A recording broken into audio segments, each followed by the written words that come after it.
মৌলভীবাজারে পৌঁছেছেন এনসিপি নেতারা, সেখানে কথা বলছেন নাহিদ ইসলাম। আমরা একটু সরাসরি যুক্ত হব তার বক্তব্যে।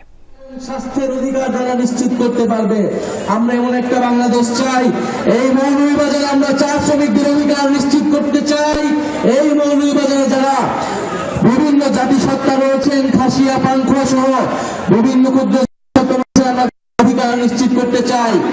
মৌলভীবাজারে যারা আলেম সমাজ রয়েছে, যারা মাদ্রাসার ছাত্র রয়েছে, আমরা জানি জুলাই গণ অভ্যুত্থানে এই মৌলভীবাজার সহ সারা বাংলাদেশে ইনসাফের পক্ষে, বাংলাদেশের স্বাধীনতার পক্ষে লড়াই করেছিলেন। সেই স্বাধীনতার পক্ষে, জনগণের পক্ষে, জুলুমের বিপক্ষে আপনাদের যে লড়াই থাকবে, জাতীয় পার্টি আলেম সমাজের পক্ষে থাকবে ইনশাআল্লাহ।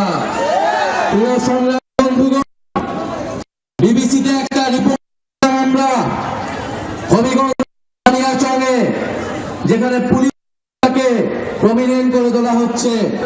এই পুলিশ হত্যার দায় আমাদের অভ্যুত্থানকারী জনতাকে দেওয়ার প্রচেষ্টা করা হচ্ছে। আমরা দৃঢ়ভাবে বলতে চাই, ৩রা আগস্ট আমরা এক দফার মাধ্যমে স্পষ্ট করেছিলাম আমাদের লড়াইটা শেখ হাসিনার ফ্যাসিস্ট শাসনের বিরুদ্ধে লড়াই পরিণত হয়েছে। আমাদের এই কোটা আন্দোলন ছিল শান্তিপূর্ণ আন্দোলন।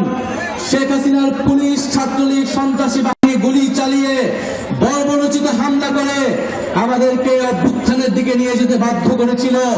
আমরা শান্তিপ্রিয় জনতা বাধ্য হয়েছিলাম প্রতিরোধ গড়ে তুলতে, বাধ্য হয়েছিলাম লাঠি হাতে তুলে নিতে, আমরা বাধ্য হয়েছিলাম ফ্যাসিস্টদের বিরুদ্ধে সংগ্রাম করতে।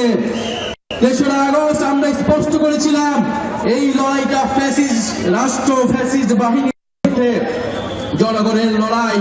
ফলে সেই লড়াইয়ে জনগণের পক্ষে যারা ছিল, তারা দেশের স্বাধীনতার জন্য, মুক্তির জন্য লড়াই করেছিল। যারা শেখ হাসিনার পক্ষে সকল পুলিশরা ছিল, যে সকল সন্ত্রাসী বাহিনী ছিল, তারা ফ্যাসিস্ট বাহিনী হিসেবে দোষর হিসেবে সাব্যস্ত হয়েছিল।